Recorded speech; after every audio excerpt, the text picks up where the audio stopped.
Friends, कानूनी ज्ञान मंथन चैनल पर आप सभी का स्वागत है। आज का यह वीडियो मैं रानी दुर्गावती विश्वविद्यालय में अध्ययनरत LLB प्रथम सेमेस्टर के विद्यार्थियों के लिए बनाया हूँ।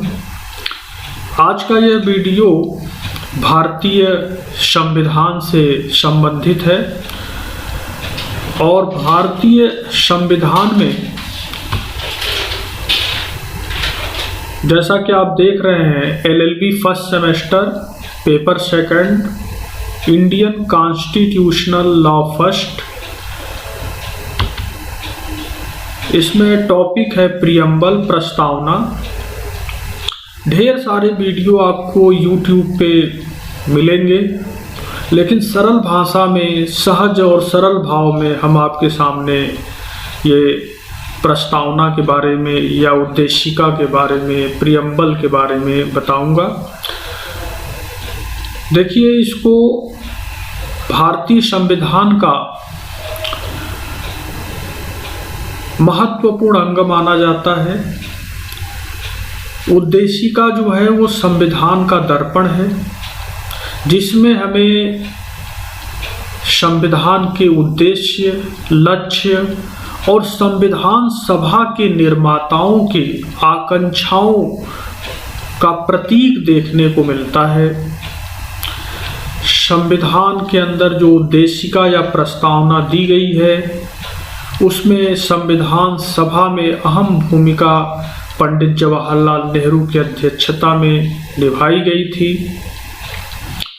प्रस्तावना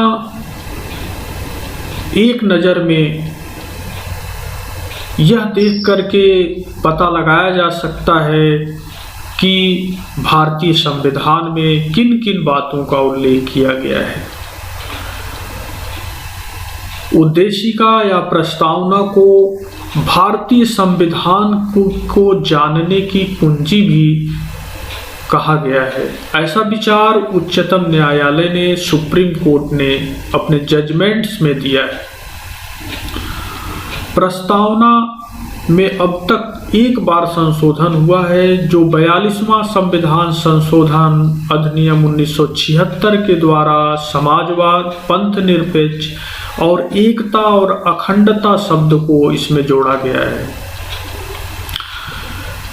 उद्देशिका या प्रस्तावना, जैसा कि मैंने बताया, कि ये संविधान के उद्देश्यों को बताती है, संविधान के लक्ष्यों को बताती है, संविधान सभा के जो सदस्यगण थे उनकी इच्छाओं, आकांक्षाओं का प्रतीक है।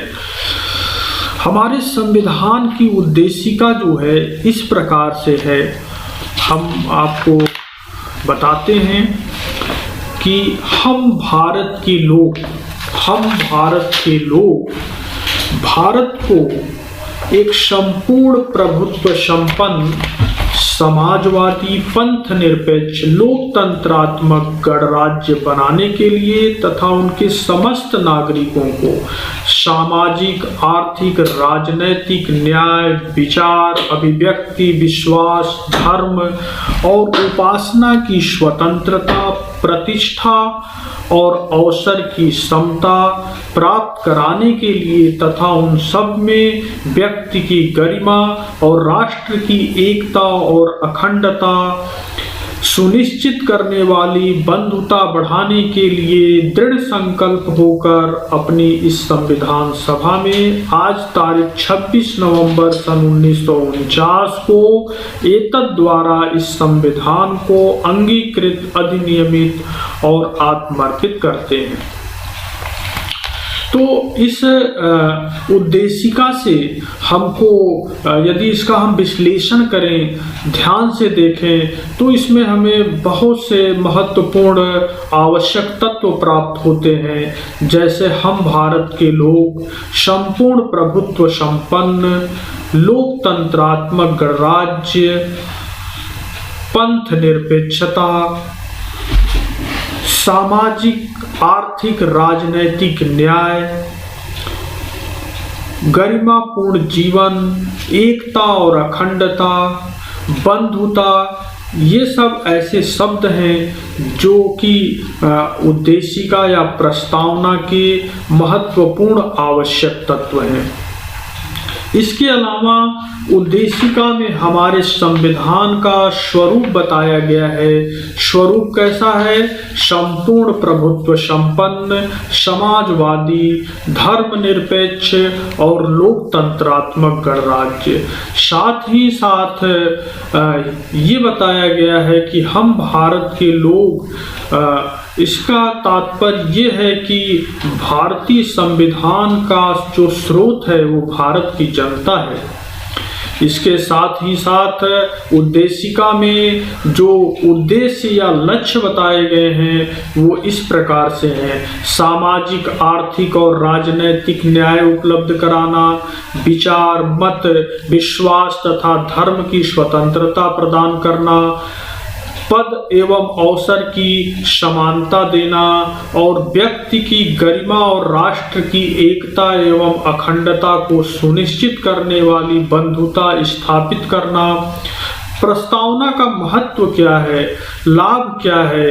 तो इसमें संविधान के स्रोत यानी भारत के लोग, संविधान का उद्देश्य सभी नागरिकों के अधिकारों एवं स्वतंत्रताओं की घोषणा से की गई, संविधान का निर्माण 26 नवंबर 1949 जिसे संविधान दिवस के रूप में मनाते हैं, संविधान के प्रवर्तन की तिथि 26 जनवरी सन 1950। इन सब बातों का इससे लाभ प्राप्त होता है।